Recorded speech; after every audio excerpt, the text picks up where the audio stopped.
Dans cette vidéo, nous allons continuer à examiner le système de DataBlock dans Blender. Nous allons réaliser une opération basique que l'on peut retrouver dans Cinema 4D, prendre deux matériaux et venir n'en faire qu'un seul en écrasant le premier matériau sur l'autre. Je vais vous montrer, grâce au système de DataBlock, comment facilement recréer cette même opération.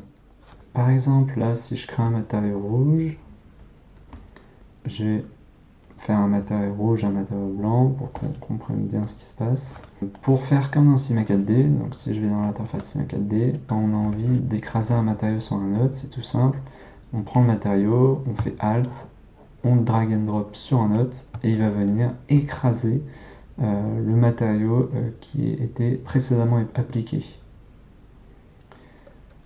Ça, c'est une manipulation comme on pourrait retrouver de DataBlock. On a pris un matériau et on l'a écrasé sur un autre.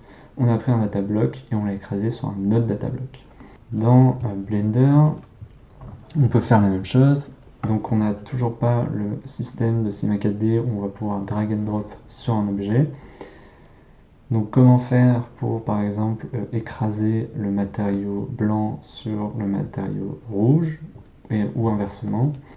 Ce que je peux faire, c'est, depuis le outliner, j'ai accès à une option qui s'appelle le Remap User, qui va me permettre de remap, donc écraser de DataBlock. Voilà, une fois que j'ai cliqué dessus, je tombe sur une fenêtre pop-up, Data Remap. J'ai le ID Type, donc là, je peux venir prendre tous les types de DataBlock existants. Donc là, on peut voir qu'il y en a énormément. Je peux venir vraiment stocker des DataBlocks pour tout et n'importe quoi. Ici, on va garder le matériau parce qu'il a compris que je voulais faire ça sur un matériau. New ID, et donc là, ce qu'on va faire, c'est qu'on va sélectionner le matériau blanc. Hop, donc là, ce qu'il va faire, c'est qu'il va tout simplement écraser le DataBlock matériau rouge par le matériau blanc. Sachant que là, j'ai encore la possibilité de revenir en arrière. C'est pas le cas de Cinema 4D. Une fois que vous avez écrasé un matériau dans Cinema 4D, vous n'y avez plus accès. Ici, j'ai encore accès à mon matériau rouge. Il est avec la notion 0, donc la prochaine fois que je fermerai mon fichier Blender et le rouvrirai, il aura disparu. Pareil, si je fais une purge, il sera supprimé. Du coup, ce qui est intéressant, c'est qu'à tout moment, je peux faire des tests et me dire qu'en fait, c'était mieux avec le matériau rouge. Et là, tout de suite, il m'a rechangé le DataBlock sur le matériau rouge.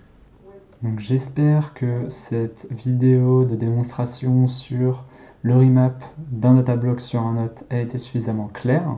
Voici un peu la base des DataBlocks dans Blender. On peut aller encore plus loin en venant vraiment manipuler ces DataBlocks en fonction des types de DataBlocks. Donc dans la prochaine vidéo, nous allons voir comment, via nos préférences de Blender, on peut configurer quel type de DataBlocks seront clonés lorsque l'on duplique des objets.